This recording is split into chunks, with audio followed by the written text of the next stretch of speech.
Ang millennial na ito, mahigit isang dekada ng makeup artist, kaya't bihasa na ang kanyang mga kamay sa pagpapaganda ng kanyang clients. Ngunit isang araw, napilitan siyang bitawan ang kanyang trabaho matapos tamaan ng isang sakit taong 2023. Never naman po ako na hospital before. Feeling ko po kasi 2022 pa lang, doon na po nag-start yung parang sakit ko. Dami ko na pong nararamdaman noon.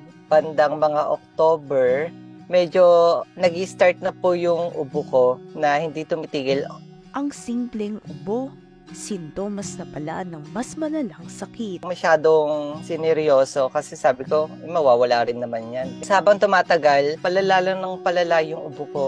Nung nagpa-check up po ako sa doctor noon, akala nila may TB ako. Agad siyang sumailalim ng sputum test at x-ray para matukoy ang kanyang totoong karamdaman. March, doon na po ako nagpa-x-ray and may nakita na po na bukol. Nag-start na po na nawawala na po akong ganang kumain. Nag-lose na po ako ng weight. Tapos, hinihingal na po ako noon. As in, konting lakad na lang, hapong-hapon na ako. Matapos makita ang bukol sa kanyang x-ray, sumailalim siya sa CT scan o computed tomography scan para mas makita ang kanyang kalagayan. Nakita po yung bukol dito sa may mediastinal po. Nakapatong po yung bukol sa lungs at sa heart. Nung una po sa CT scan, nasa 16 cm na po siya. Ang tinatarget po niya yung mga lymphatic system. Na-confirm lang po yung primary mediastinal large B-cell lymphoma nung nagpa-biopsy na po ako. Hindi raw agad nag-sink in kay Roel nang sabihin ng kanyang doktor na siya ay may cancer. Overwhelmed pa ako noon kasi first time kong ma-hospital. Nung sinabi po nila na cancerous nga daw po yung lymphoma. Actually, hindi pa naman po nagsisink in sa akin. Basta sabi po nila, since hindi naman daw po kumalat sa ibang part yung cancer ko, baka nasa stage 1 lang. Pero, ang problema lang po sa bukol ko, masyado po siyang aggressive. Sobrang bilis niya pong lumaki. Nagsimulang tumanggap ng cancer treatment si Roel bandang July 2023. Nag-sink in lang yung hirap ng cancer nung nag-start na po akong mag-chemotherapy. Ang pinakamahirap po na nararamdaman ko nun, yung complication. Dahil po sa bukol, nagkaroon na din ako ng tubig po sa baga. So, hindi daw po siya pwedeng operahan or tanggalin kasi yung bukol po, nakadikit po siya sa mga ugat sa puso. Masyadong delikado kasi baka mag-stop po agad yung pagtibok ng puso ko. Dumating pa raw sa pagkakataong halos bawian na siya ng buhay dahil sa epekto ng kanyang sakit. Nilalagyan na rin po ako ng oxygen para makahinga po na maayos. Muntik na po akong matubuhan kasi hirap na po akong huminga noon. 50-50 na po ako sa hospital. Accepted ko na yung magiging fate ko. Akala ko nga po mamamatay na ako kasi nag-iiyakan na sila mama.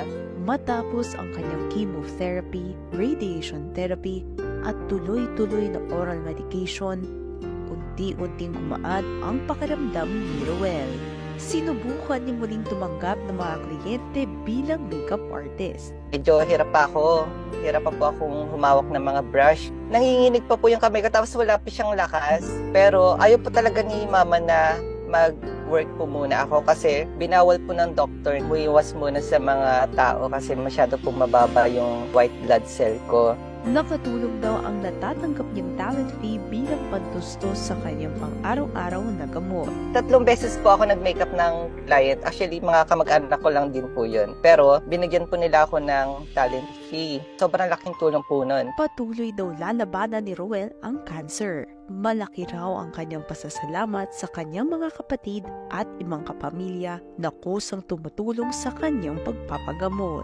Sa kasalukuyan, wala raw siyang iniindang karamdaman at patuloy siyang nananalig na magtutuloy-tuloy ang kanyang paggaling. Okay naman na po ako, hindi na ako hinihingal. Although meron pa rin nakitang bukol sa mediastinal, pero sabi po ng doctor na for surveillance po muna daw ako or monitoring. So titingnan po nila kung hindi active yung bukol. Payo ni Roel sa kapwa cancer patients, lumaban lang po kayo. Huwag mawalan ng pag-asa. Kasi alam ko na sobrang hirap ng mga pinagdadaanan natin. Pero tayo rin kasi makakatulong sa atin, sa katawan natin.